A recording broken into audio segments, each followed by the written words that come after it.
طيب نبدأ إن شاء الله اليوم الثاني للمنتورشيب والايديشن بارت. النهارده إن شاء الله هنشوف مع بعض إيه أحسن أفكار ممكن نستخدمها للإنوفيشن، وإيه الأفكار اللي مناسبة ليك أو اللي أنت تقدر تعملها بشكل كويس. هنتكلم كمان عن الديزاين ثينكينج ميثودولوجي بنستخدمها ازاي، وهنتكلم عن البرين ستورمينج والايديشن بيتموا ازاي. بس الاول حابب اسالكم الناس اللي sorry we have to go in English. So today we are going to talk about the best ideas for innovation. What are the best ideas that you can actually start with? The design thinking methodologies, and how to practice on brainstorming and ideation. And at the last 15 minutes, we'll be doing a question and answer session. But let me start by asking you, those who attended yesterday's session, did you find your passion or not? Anyone tried the exercise that we did last session? You can answer on the chat.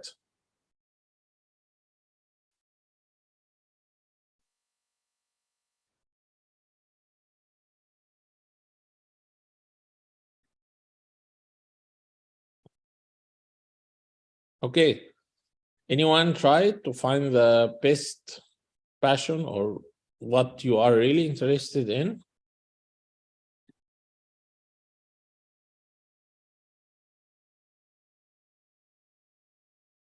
Okay, so I hope that you can do it through the next following days, so that you can really understand what really excites you, because this is very important to know and can help you a lot in even getting your best career.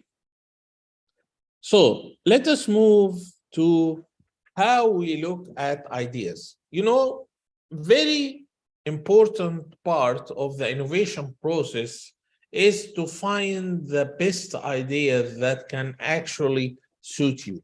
So usually the world is divided into either bad ideas or good ideas.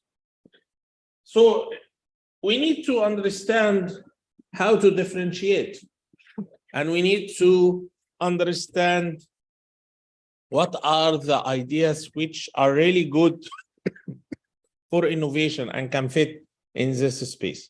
So let me ask you this question. If I tell you that we are going to export blankets to Congo, is this a good idea or a bad idea? What do you think? Exporting blankets to Congo, is this good or bad idea? What do you think? Who thinks this is a good idea?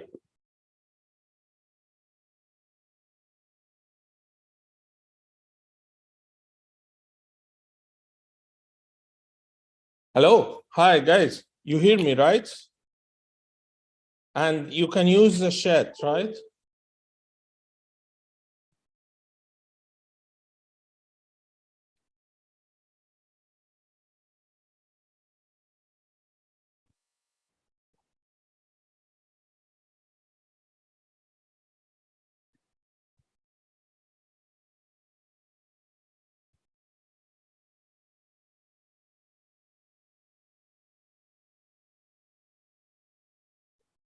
Okay, excellent. Yes, so it is a bad idea because obviously Congo is a very hot place. It is actually a tropical place where the temperature is always high.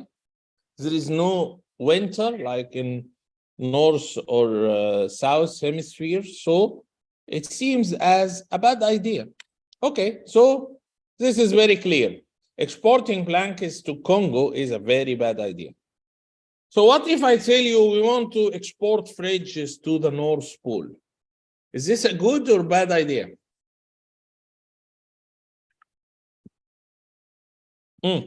Exporting fridges to North Pole, good or bad? Nawal is telling me it is a bad idea. Okay. Any other opinion? Anyone seeing it different? Of course, you say, okay, this guy should be very crazy. It is either blankets to Congo or fridges to the North Pole. Why not blankets to North Pole and fridges to Congo?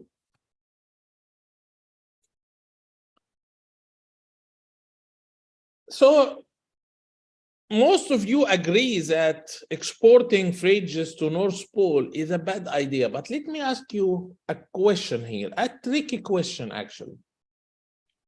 What is the use of a fridge?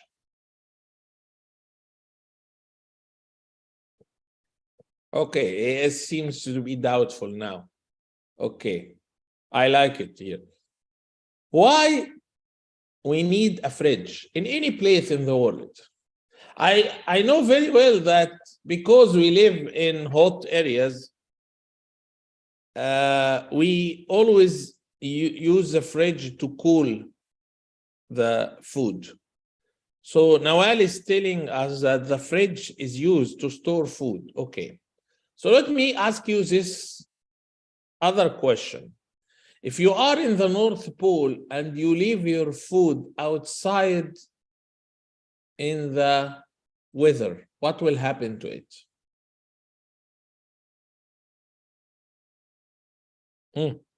It will be frozen, right?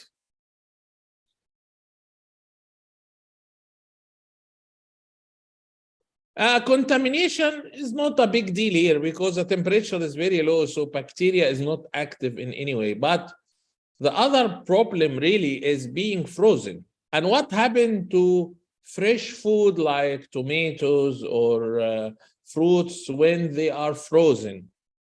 Will you be able to eat them?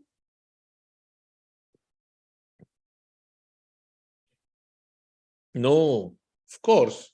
You know, if you leave fruits or vegetables, fresh vegetables and fruits outside in the frozen temperature in the North Pole, they will freeze. And when you, even if you heat them and you try to eat them again, they will be like water because of cell rupture. Or if they are frozen, you cannot eat them. So now is the question again, do we need a fridge in the North Pole?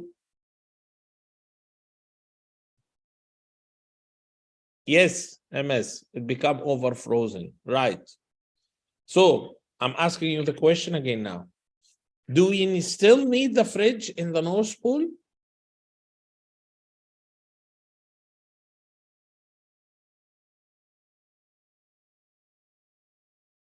What do you think? In light of if you leave the food in the normal temperature there, it will be frozen actually, right? And you cannot eat it. Another important question, do you think that homes in the North Pole or very low temperature are not heated? People need to live there, right? So the temperature inside the home will not be the freezing temperature. And of course, you cannot leave the food out there because animals will come and eat it. So you need to keep the food in a fridge, even if it is in the North Pole, because you cannot eat frozen food and you cannot leave it outside. So obviously, exporting fridges to the North Pole doesn't look as a bad idea now, right? What do you think? Is it still a bad idea? Or now it is an okay idea at least?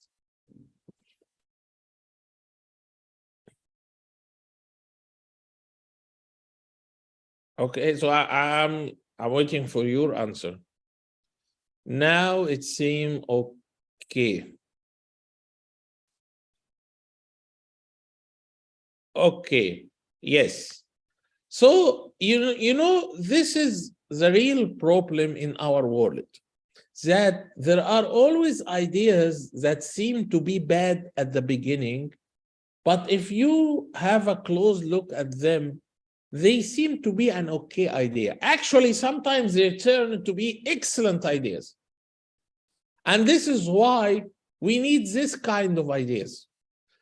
So actually, our world is not divided into bad ideas and good ideas like that. They are not very apart from each other, but actually, they are more like that. They are very close to each other and they intersect in a certain areas.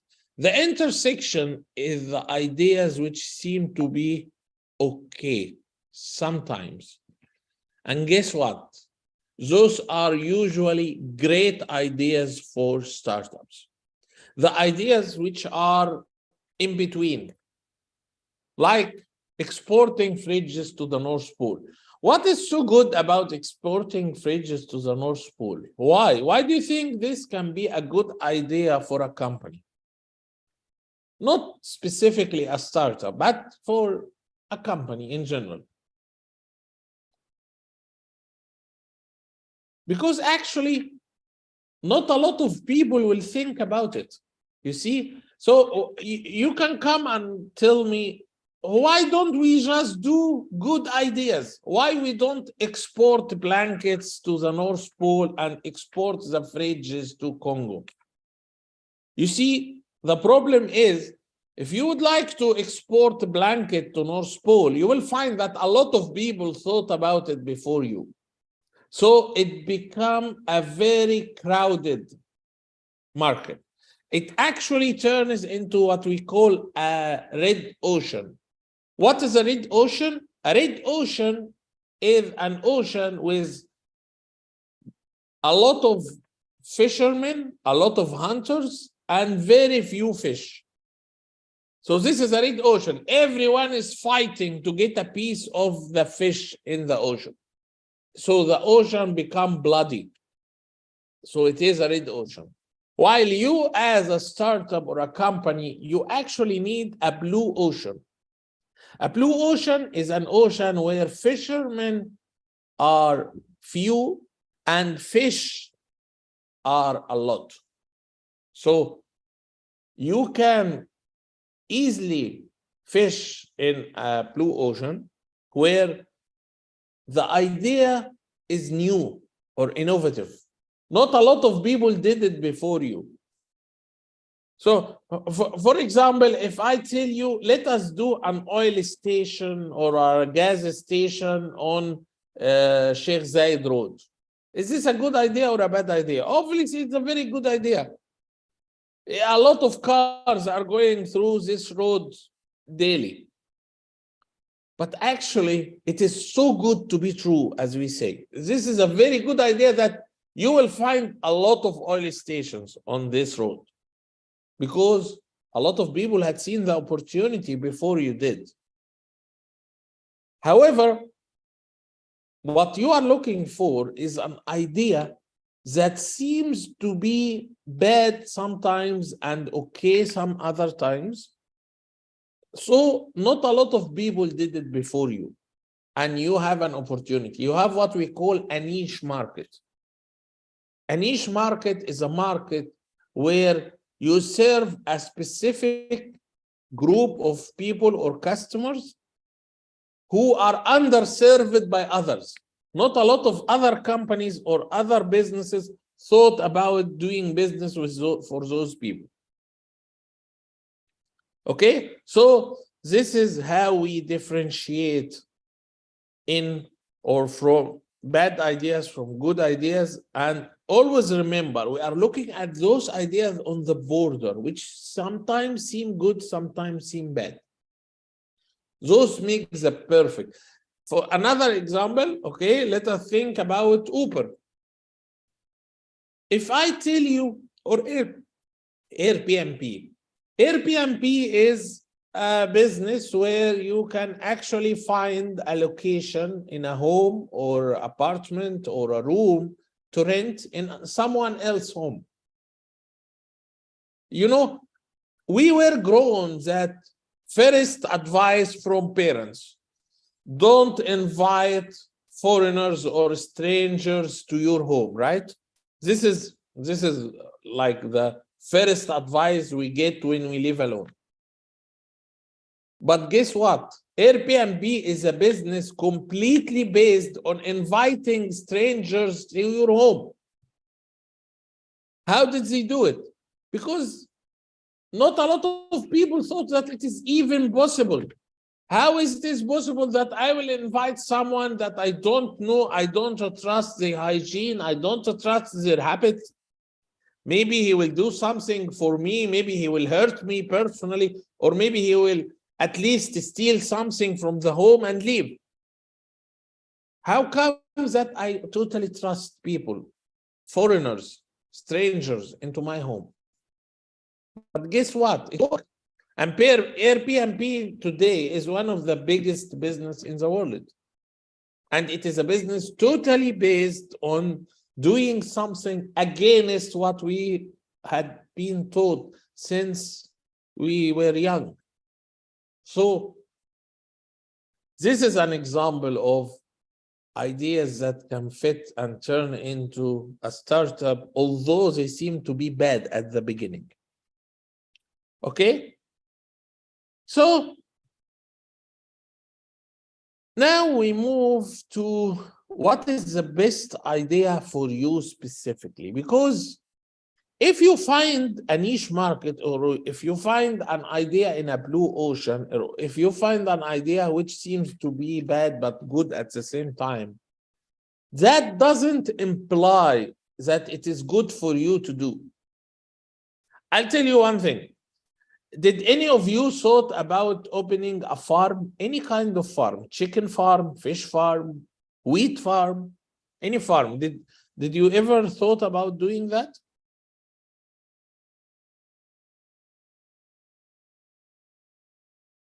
Who? Please raise your hand if you thought about doing any kind of farm ever.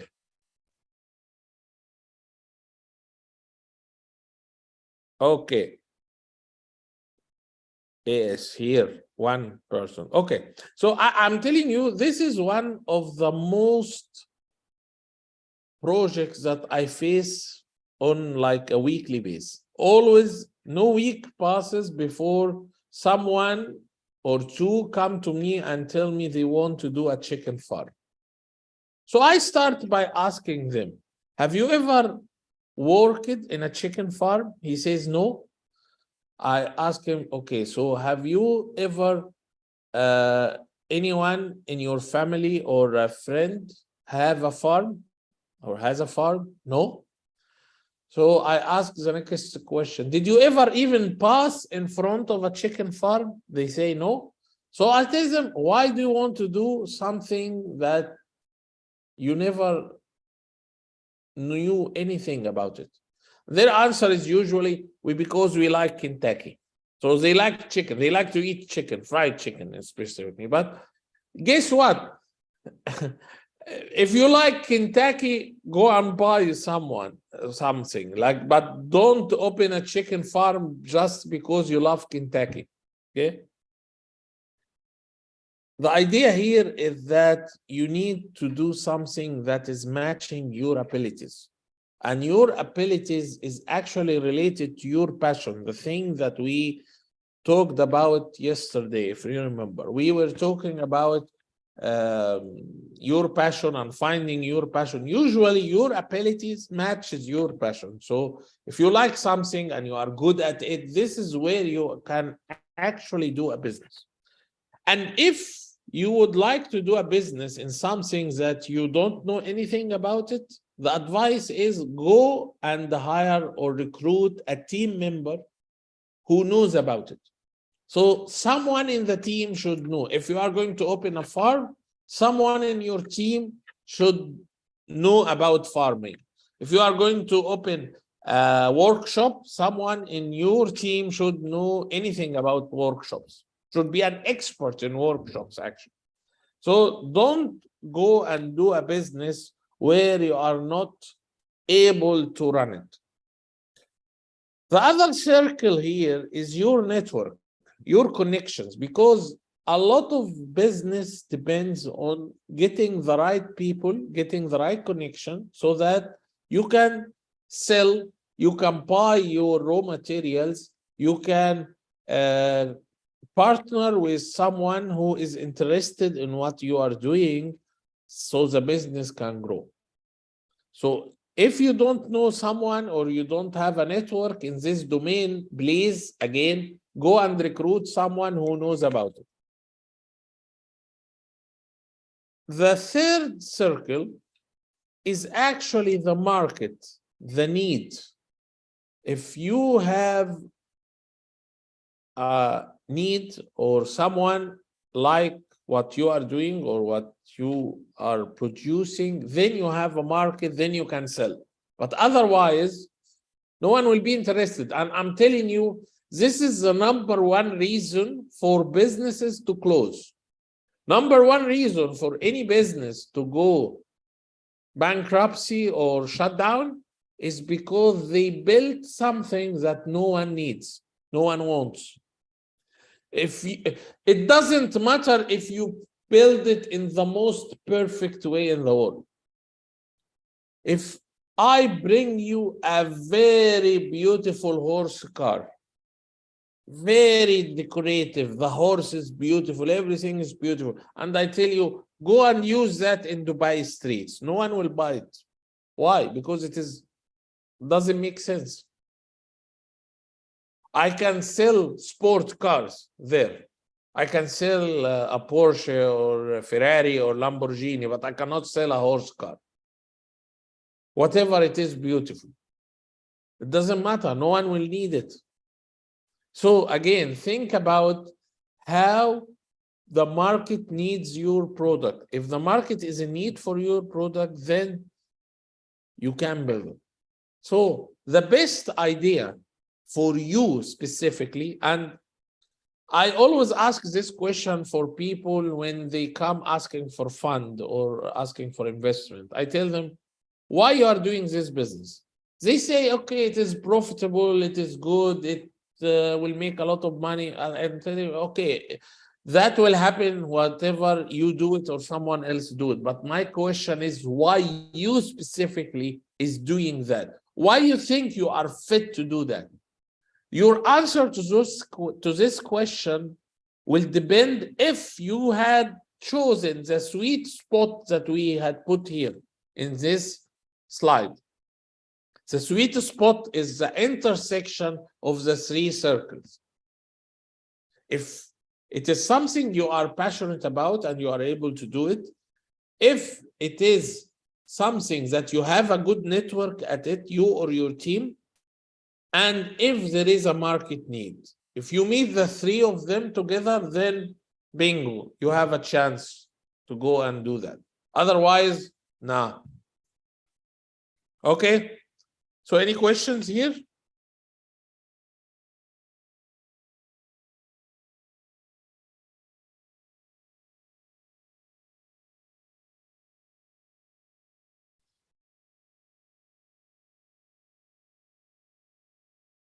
Okay. We have a question. Okay. So let us move to design thinking. What do we mean by design thinking methodology? Usually in the past, we used to design products, produce a product, and then try to sell it. What was the problem of that? The problem with that was a lot of waste, actually, that A lot of time we built a product and we invested a lot of money and time in this product just to find out at the end that no one actually needed. Have you ever met with a product like that? A product that seems to be very good, very perfect, but no one actually bought it. The history tells us about a lot of products like that. Even big companies in the world do that. Let me remind you of few products. Do you remember Google Glasses?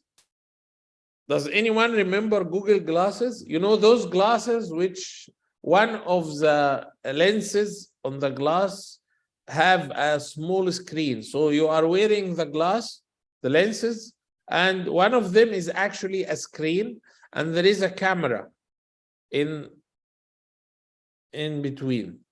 So, okay. So yeah, edible water. Who will buy an edible water? Again, yeah. So Google Glasses was actually a product by Google. So you think about, okay, look, this is a great and big company. They should thought about everything in the product. You know what? They thought about everything in the product except for if it is really needed in the market or not. And they blew up. It didn't work. Google Glasses was a big failure for Google, although they had invested a lot of money in it. And guess what? The other product is Microsoft HoloLens, which is by chance very close and very similar to Google Glasses. But guess what? The same happened. It is as if they don't learn. Another big company, Microsoft, they launched the HoloLens like 5 years ago, just like 3 or 4 years after the failure of Google Glasses. And again, it had the same failure. It never went mainstream in the market. And it will never. Again, you know why? Because it is the same reason. This is a product that no one really wanted. And the list goes on and on and on. We have also Google Plus, by the way.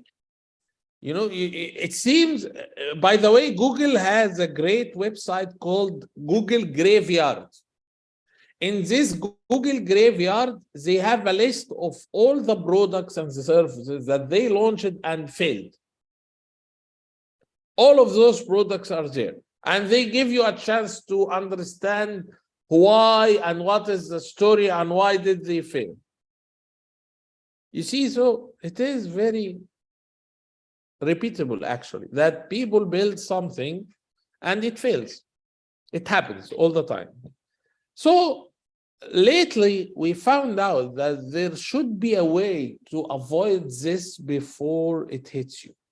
And the answer was design thinking methodology. What was the problem of Google in Google Glasses and Plus? And what was the problem of Microsoft HoloLens? The problem was they actually never asked the customers if they want this product or not. So that is why instead of building a product and trying to sell it, so let us first understand what are the customer needs. Emphasize with it. This is why actually design thinking starts with emphasizing. You must have empathy with the customer in his problem so that you can actually go and solve it. Then you define what is the problem. Then you ideate and generate ideas. Then you do prototyping. Go and test the prototyping, and you see in each and every step of those, we go back to the customers. So we empathize, then define and go back to the customer. We ideate, prototype and go back to the customer. We test, implement and go back to the customer. You see, there is a lot of feedbacks. 3 times we go back to the customers in this process, in this methodology. Why are we doing that? Because we want to guarantee that the customer really needs and wants this product. And we want to guarantee that we built it in a way that he will use it. Maybe he needs it, but we built it in a way that is not usable for him. Google Glasses were built very well, but it is not usable. He cannot use it. When people went and tried to use it, they found a lot of fights, actually. People were fighting against those who wear the glasses because it invades their privacy. So you must always go back to the customer and make sure that what you had built is usable for him and that it is useful for him as well. So in order to build what we call the empathy map canvas, we start to ask few questions. First of all, who are the customers? We build what is called a persona or a profile for our potential customers. And this persona or profile is actually based on the main market segment who will use your system. So for example, if you are building a service for working women, ladies who are working, and you want to sell them the service of someone coming to their home and cooking for them. So here, your customers are ladies who are working, because ladies in home, they will cook themselves. They don't need to have this service. And by the way, maybe it is not just ladies. Maybe they are even men who don't know how to cook and they live alone and they work and they don't have time to do good food. So they ask someone to come and cook for them. So your customers will be the segment of people working, people in a certain age. So usually people like in the age of, let us say, 25 to 40 years old. And they usually live in urban areas. And they usually commute to their home, from home to work a long time. So they don't have time to get back to home at time and cook for themselves. So we here identify the persona or the profile of the person who will actually go and use this service. For those people, we have to think what is their pain and what is their gains. So pains mean what are they suffering from? So people like that will be suffering from, they spend a lot of money buying fast food, they eat non-healthy food. So those are pains. What are the gains? They have the food in a fast way because it is fast food, but they have it in time. And they find something to eat although they work. So now, in order to understand them more, you should ask a few questions like, who are they first? Who are we empathizing with? Let us start this graph from the triangle number 1. Who are we empathizing with? What do they do? What they need to do, the job in hand. What do they see? What are the things they see in their day? What do they say? What are the words they say? What do they do? What do they do in their life? And what do they hear? The collection of this data together will give you a clear photo or a clear picture of what they actually suffer from and what do they need. So you are empathizing with them based on their own life. So after we ask those questions, so for example, those people who would like to have someone to come and cook their food, what do they see? They always see restaurants and fast food, and they are always looking for a good restaurant at a good price. So what do they say? They always talk about how good or how bad was the food that they have yesterday. Okay, so and what do? They always order food. And what do they hear? Most of the time they hear the ads and announcements for a new restaurant or something opening close to them.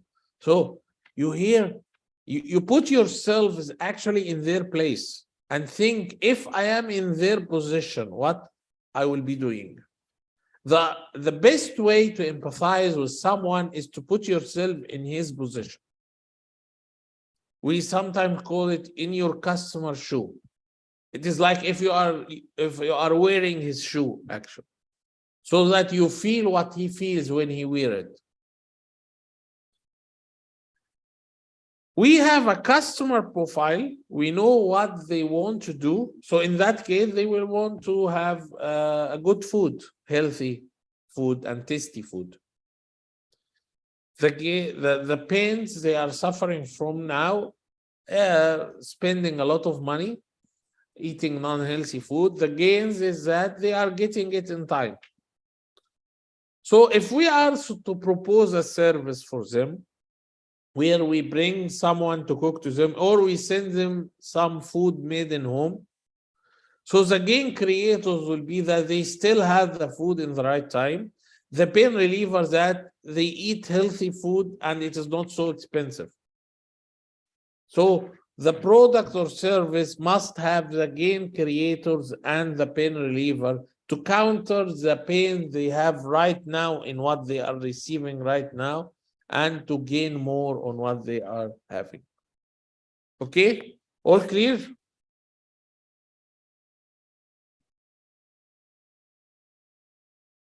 So we have now to think, how do we think about solutions? The first stage in the, let me recap. So the first stage was empathizing. Now we have to define and ideate, to generate new ideas. We as humans are creatures of habit. We always like to do small improvements. You know, like if you are looking for a car, you go for a car which is a little bit better than what you have right now. If you would like to improve the lighting in your home, you just buy lamps which save much less energy. And you look for example, if you are doing a gym, every day you try to increase your counts by 5 or 10. And this is what the coach will advise you, actually. But here is the problem. If you would like to do a startup cannot depend on a small improvement. You have to look for radical improvements. You must look for something completely new. For example, Elon Musk, when he built Tesla, he didn't look for a car that extends the range by more 10% or 20%, because best car was at 8 kilometers. So he didn't go and say, okay, I will increase it to 100 or 120 or even 150. He increased it to 400. This is 500 times better. You see, it is 5 times better than what people have right now. This is how you build a good system. You have to improve it radically. So our problem solving here shouldn't be for habits and small improvement. It should be for radical improvement. And this is what we are looking for. So how we create radical improvements? How we get good ideas? The answer is amazing. We have good ideas by creating a lot of bad ideas. Your best way to create good ideas is actually to create a lot of bad ideas, and one or two of your bad ideas at the end will be a good idea. So this is what Thomas Edison did when he was looking for the lamp, the light bulb. He tried it 1,300 times and he couldn't find a way to do the lamp. So someone approached him and said, didn't you get tired or annoyed or exhausted by the idea of not finding a solution? You failed 1,300 times. He said, who told you I failed 1,300 times? I actually succeeded 1,300 times in finding what cannot be used to create the light lamp. You see how he thought about it? He was looking at each and every bad idea as if it is bringing him closer to the good idea. So that is why Thomas Watson, the founder of IBM, says, if you want to succeed, double your failure rate. Because the only way to succeed is actually to fail a lot. And when you fail a lot, you find good ideas. So you actually create ideas and a lot of ideas, and eventually you will create the great idea. But here is an issue. Innovation is actually a team sport. You cannot innovate usually alone. You need a team. So attitude is actually everything here. What is the problem of the people in this photo? What do you think the problem of people in this photo? This is a question for you. What is their problem?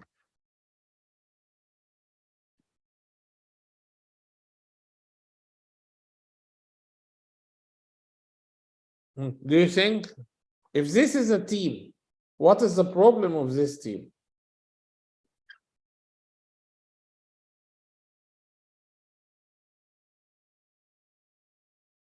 I give you a hint. Look, where are they looking? Are they all looking at the same direction?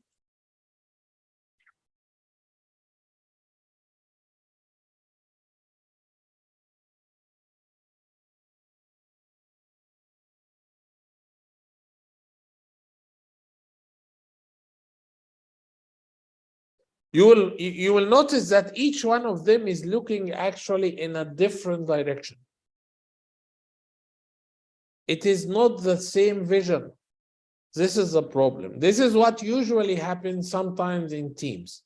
They are not looking at the same direction. They are not focused on the same thing. But because innovation is a team sport, whenever you are innovating, you must all be looking at the same idea or the same issue. And everyone should come with his own idea. This is okay. But at least the problem should be the same for all of you.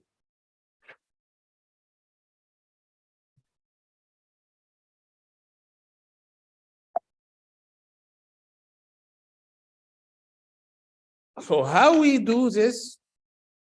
We first define the problem. The problem is usually like, for example, how might we increase direct foreign investment coming to UAE? Or how can we increase the rate of small businesses opening in the country? Or how can we solve the issues of traffic in the country? You see, this is a problem we defined. Then we generate a lot of ideas. Bad ideas, good idea, at this stage, it doesn't matter. You are ideating. Ideation is something you do, and while you are doing it, don't look at the quality of the idea. Just look at the number of ideas, because again, we know that good ideas only come from a lot of bad ideas. Finally, you describe what you sort the ideas, and then you describe the solution. The creative process here means you have a scope at the beginning. We begin from a scope. We go and ideate the big green funnel, and then we focus it on the red funnel to a certain concept. This is the best way to do ideation. So you must have a big funnel, the green one at the beginning, and then you focus it to the small one. So few rules while you are generating ideas. If you sit together as a team and start to generate ideas, first, see the opportunities and forget about limitation. Don't think this is too expensive, this is too difficult to do, this is a lot of software writing. No. Forget about limitations. Just put your ideas as if you have unlimited resources of everything in the world. Then generate as many ideas as possible. Quantity over quality here. We are not looking for quality. We are looking for quantity. So you will never bring a good idea unless you generate at least 100 or 200 ideas. And you know very well that only 2 or 3 will be good enough. But it is okay. You cannot generate one good idea out of 10 ideas. You need 100 ideas to generate one good idea. So generate as much as you can, quantity over quality. No criticism is allowed. So when you as team try to generate ideas, someone will say, I think we can do this and this. So, no, someone else will come, no, this is not applicable. No, please don't do that. Just let everyone talk. And co-create, which means if someone finds a good idea that someone brought, try to build on it and proceed. Then you have to sort, because you may fail in what we call the monkey trap. The monkey trap is a lot of okay or good ideas that you are not focused on. So first of all, you have to increase the tunnel. And this is a challenge really in the ideation process, that you have to switch very fast from a lot of ideas to a focused one. The monkey trap is something we know because it actually happens in Africa. This is a way to hunt for monkeys. The hunters in Africa, what they do, they dig a hole in the ground, and then they make the opening of this hole very small, and they put banana below. So when the monkey tries to bring the banana will be stuck on because the hole is very small. So the hunter will come and catch the monkey. You know, very funny. The monkey never ran away because he is greedy. The monkey is greedy at this point. So he is always holding to the banana till the hunter comes and catch him. So please don't do like this monkey. Don't try to hold to a lot of ideas. You know, where we were young, they used to put the sweets in a jar. If you put your hand in the jar and try to bring all the sweets, usually you can't. You have to pick 1 or 2 only. So this is again the same. You have to pick just 1 or 2 ideas that you will be implementing. So how do we select ideas? We do this. We do 4 quadrants. We select idea based on the high value and the high level of uniqueness. How new is the idea and how impactful is the idea? How much impact can it do to solve the problem? So of course, we choose the things which are on the upper right corner, because those are the ones with high value and high level of uniqueness. Very new, very innovative ideas. Okay. So on the tomorrow, we will be doing solution selection, problem solution fit, and the product market fit, and we will do the business model and start to give you idea how to present actually your business. And the end, we have question and answer like what we have right now. So again, those are the references where I brought most of the material you had seen today. I'm looking forward to any questions that you have. I have a trouble while registering a team. I couldn't select the challenges. Shadi is asking, which time tomorrow? It is exactly like today, Shadi. It is 5 p.m. Emirates time. Wadha is asking question while registering a team. I couldn't select the challenge. Okay. Ahmed Fahmi, can you help with this question?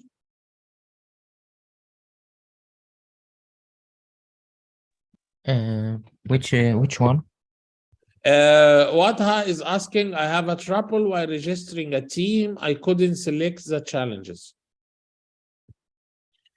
I will tell the team for this issue.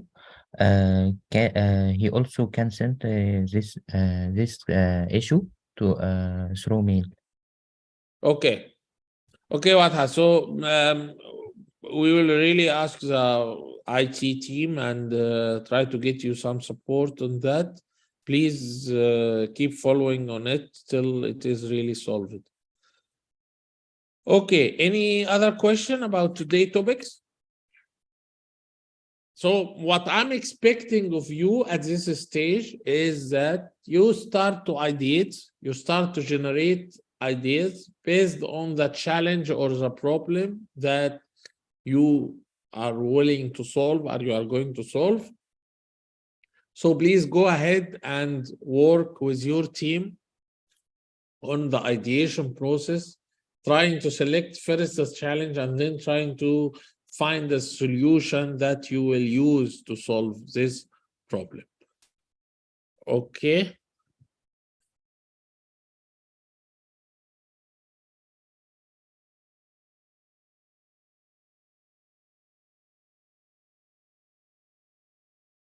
Okay, any other questions?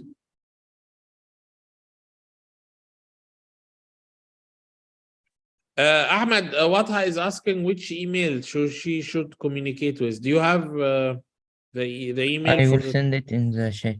Yeah. Okay. Okay, excellent.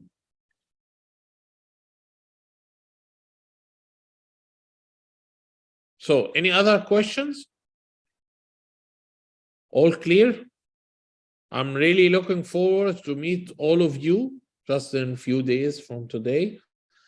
And I will be really interested to see the challenges and the problem that you will try to solve.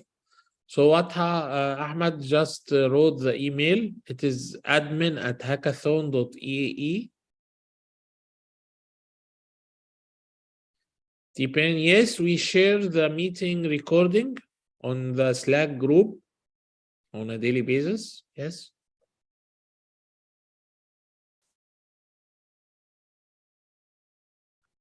Okay. Thank you all. Looking forward to meet you same time, 5 p.m. Emirates time. Thank you all. Have a great evening. Looking forward to meet you. Bye.